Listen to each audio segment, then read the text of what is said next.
Bienvenidas y bienvenidos al mausoleo de los horrores.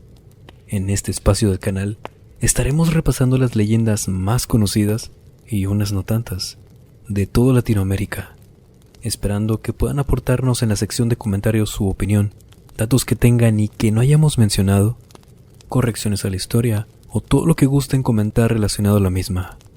Esto para ir dándole forma entre todos a estas leyendas que siguen siendo tema a día de hoy. Y ya que estamos aquí, permítanos acompañarlos durante cualquier actividad que estén realizando, o pónganse cómodos y relájense.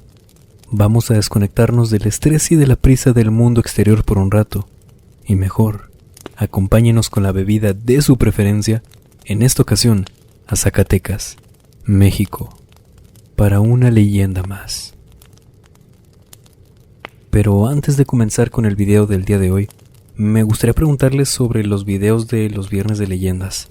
Si les gustaría que alternáramos esta sección de vez en cuando con obras literarias clásicas del terror, por supuesto. Algunas no tan largas para que no se les haga pesado el escucharlas. De ser así, por supuesto que nos gustaría leerlos. Al igual que si tienen alguna sugerencia sobre ello o que les gustaría escuchar en este canal, son más que bienvenidos, ya lo saben. Recuerden que este espacio es para ustedes, y lo que más queremos es que lo disfruten del todo. Pero bueno, después de este pequeño paréntesis, vámonos directo con la leyenda de este viernes. Como es bien sabido y como hemos aprendido a lo largo de la historia, la Santa Inquisición prohibió y censuró muchísimas obras literarias. Entre ellos, encontramos un curioso texto que es una leyenda contada por un hombre de un pueblito de Zacatecas, allá por el año de 1620. Dicen que en esa época llegaron al pueblo de San Agustín dos mujeres, madre e hija respectivamente, tan malvadas como temidas. La madre se llamaba Úrsula y su hija, Lena. Llegaron supuestamente de algún país de Europa Oriental. Desde que llegaron vivían apartadas de la gente del pueblo, pues tenían una fama de ser poderosas hechiceras con un corazón tan negro como la noche. Hacían el mal a quien se les pusiera enfrente, o a quien se lo indicara su clientela. No asistían a misa como la gente devota del pueblo, y por supuesto que esto se notaba cuando llegaban esos eventos, y ellas brillaban por su ausencia. La gente comenzaba a decir que de su casa salían olores muy raros, que bastaba con simplemente pasar un poco cerca de ahí para percibirlo, y supuestamente se les veía por los campos recogiendo hierbas y otras cosas. Por supuesto que esto no era bien visto por la gente. Ya lo hemos aprendido en otras leyendas o historias. La gente del pueblo vivía aterrada, pues decían que además de practicar la magia negra para hacer daño a otras personas, también revivían a los muertos con la ayuda de Satanás para poder predecir el futuro de boca de los finados. Bueno, eso contaba la gente, ya saben, los supersticiosos y chismosos del pueblo. Pero nada de lo que se decía sobre ellas había sido comprobado, hasta que alguien del pueblo las vio llevar a cabo sus macabros rituales a la luz de la luna. El nombre de este testigo era Marcelo dos Santos, un joven mestizo del pueblo, quien vivía en una casa al pie de aquellos bonitos cerros de Zacatecas. Era un muchacho muy despierto, curioso, y que casi nunca se quedaba con las primeras versiones de las habladurías de la gente. Un día Marcelo se enteró de las brujas de Torre de Alba, que así se llamaba la calle donde vivían aquellas mujeres. Y en lugar de sentirse aterrado o intimidado por todos los chismes que ya corrían por el pueblo, tenía curiosidad. Él debía comprobar si todo lo que decían sobre aquellas mujeres era verdad o no. Comenzó a espiarlas de día y de noche, y cuando su madre no se daba cuenta, salía de madrugada para caminar tan disimuladamente como le era posible por aquella calle. Pasó muchos días vigilándolas. Era realmente muy obstinado. Pero nada de los rumores que escuchaba sobre ellas parecía ser verdad. Comenzó a darse cuenta que solo veía a una anciana madre y su amorosa hija realizar sus quehaceres domésticos, dar de comer a sus animales y de vez en cuando recolectar hierbas en el campo. Sí, pero para realizar sus curaciones, pues él sabía que tenían clientes que las consultaban para pedirles remedios para las cosas del corazón y enfermedades. Llegó un punto donde Marcelo comenzó a cansarse de vigilarlas, y fue así como dejó que las pobres mujeres siguieran con su vida normal. Dijo: hasta aquí. Era suficiente. Ya se había cansado. Por culpa de las habladurías de la gente, en una ocasión en el mercado, Lena y su madre fueron agredidas por pobladores del lugar. Marcelo fue quien se interpuso en la trifulca y defendió a ambas mujeres de la muchedumbre. Ambas mujeres, Lena y Úrsula, algo golpeadas pero estables, agradecieron a Marcelo su acto de heroísmo y le obsequiaron un amuleto. Lena le dijo: consérvalo, y con esto no te pasará nada. Marcelo en ese momento no entendió nada. Simplemente les agradeció, y después de asegurarse que estaban bien aquellas mujeres, cada quien tomó su camino. Pero unos días después, Marcelo se enteró de que la anciana madre, Úrsula, había fallecido. Nadie en el pueblo quiso ayudar a la hija de la anciana con el entierro.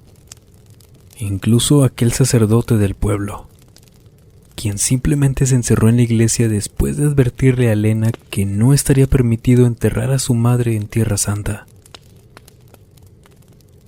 A aquella pobre chica iba acompañada de unos trabajadores que cargaban el ataúd de su madre de un lado para otro, pero ni crean que con la mejor actitud por parte de estas personas.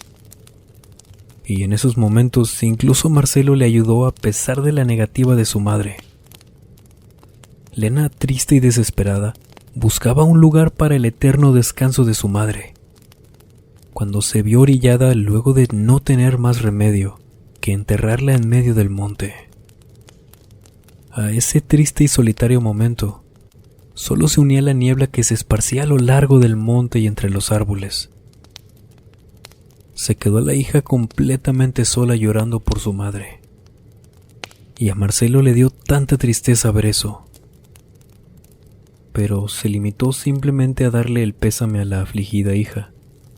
Pero antes de retirarse, Lena, en agradecimiento por sus buenas intenciones, le otorgó otro amuleto y le dijo: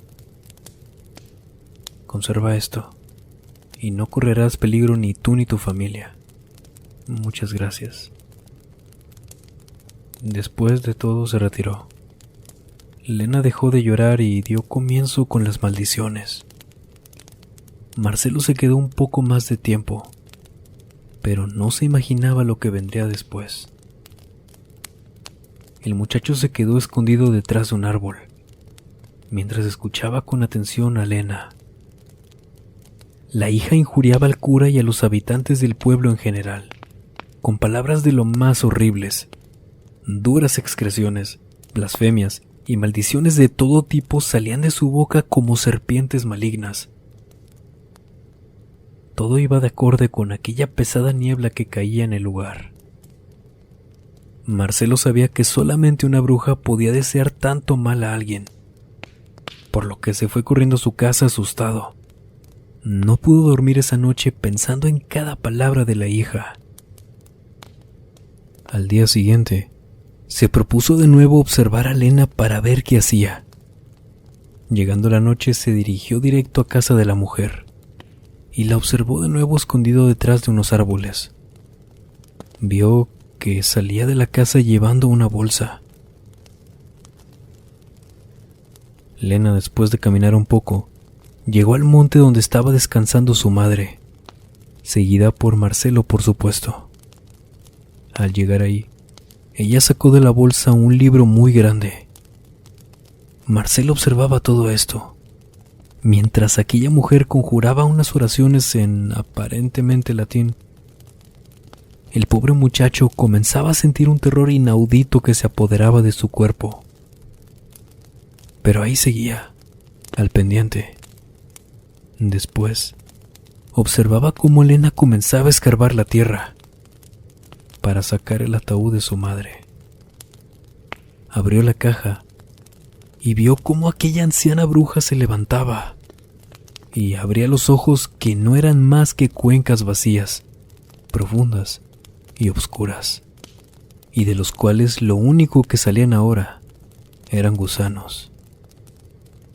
Aquella anciana le habló a su hija y le dijo que debía cobrar venganza en contra del sacerdote y de la gente del pueblo, pues a su cuerpo pecador se le había negado la paz de la Tierra Santa, y tal y como a un perro, había tenido que ser sepultada en un campo sin perdón. Ve a la torre de la iglesia, y desde ahí pronuncia una maldición que se propague por el pueblo entero. Derrama la sangre de sus habitantes, y en especial la del sacerdote sobre mi seco cadáver. Solo así podré descansar en paz. Solo así podré descansar en paz. Y aunque mi alma se vaya directamente al infierno, me vengarás y harás justicias a las hordas de Satán. Diciendo esto último, el cuerpo de la madre cayó, y la hija volvió a cerrar el ataúd como si nada, sepultándola de nuevo. Ya se imaginarán la reacción de Marcelo, quien por fortuna o por milagro no se quedó paralizado del miedo. Al contrario, huyó de ahí, llevándose en sus oídos cada palabra de aquella bruja. Al llegar a su casa, el muchacho le contó todo a sus padres, todo lo que había visto. Pero ellos no le creyeron. Pensaban que simplemente el chico estaba inventando todo. Y qué ironía, ¿no? Cargaban con esa fama por casi todo el pueblo desde que llegaron. La madre incluso de aquel joven no le dejaba acercarse a aquellas mujeres. Pero cuando él llega diciéndoles lo que vio, no le creyeron. Aun y cuando fue de los pocos, si no es que el único, que les dio el beneficio de la duda. Al día siguiente, el sacerdote del pueblo fue encontrado sin vida. Lo habían apuñalado de la manera más brutal que se había visto en aquellos tiempos.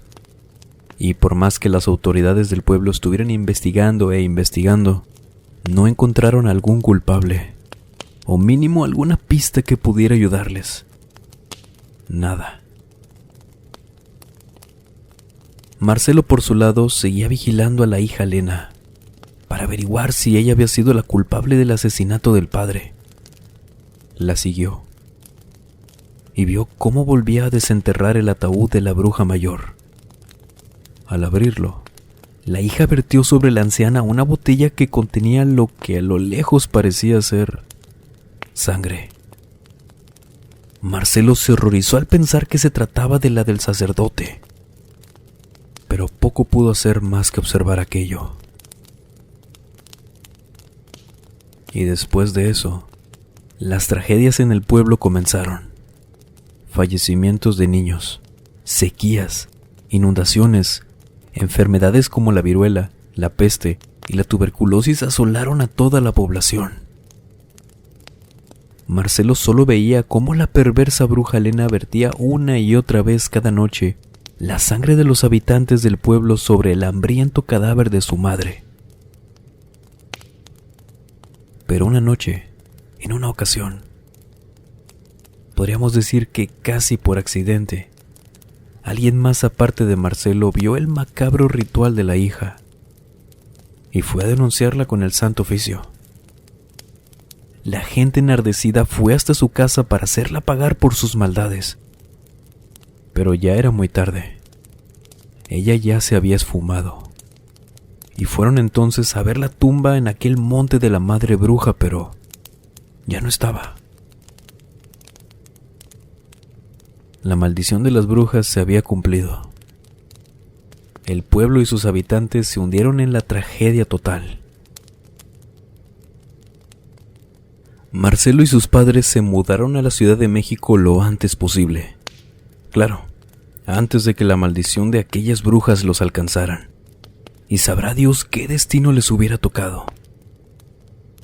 Pero de repente recordó las palabras de la hija y del amuleto que le regaló. Supo que estarían bien. Después de todo, él había sido el único que había mostrado compasión hacia aquellas mujeres. Y un día de aquellos soleados en la Ciudad de México, mientras Marcelo paseaba en un tianguis junto a sus padres, creyó ver a Lena. Este encuentro lo estremeció de miedo. Aquella mujer, al verlo, le sonrió, como confirmándole que era ella. Lo estaba reconociendo.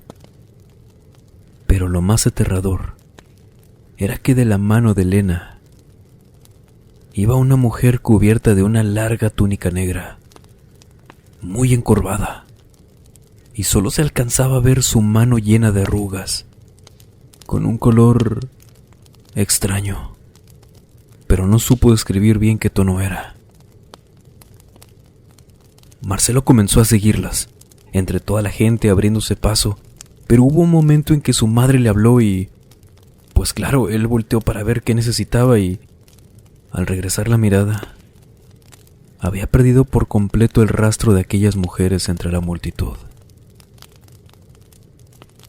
De Lena y su madre Úrsula no se volvió a saber nada. ¿Y ustedes habían escuchado sobre esta leyenda? ¿Alguna vez han tenido alguna experiencia relacionada con brujas o con la brujería? De ser así, nos gustaría leerlos para elaborar un futuro video dedicado 100% a esta temática. Muchísimas gracias por todo el cariño que le han dado a este canal y por seguirse suscribiendo, comentando y compartiendo este contenido. De verdad, y siempre se los hemos dicho, son ustedes y siempre serán quienes hacen crecer todo esto que está hecho por y para ustedes. Y si quieren enviarnos sus historias o experiencias, pueden hacerlo a través de la página de Facebook o el correo electrónico que dejamos como siempre en la descripción o en el primer comentario. Sin más por agregar, les mando un muy fuerte abrazo. Nos vemos en el siguiente video. Buenas noches.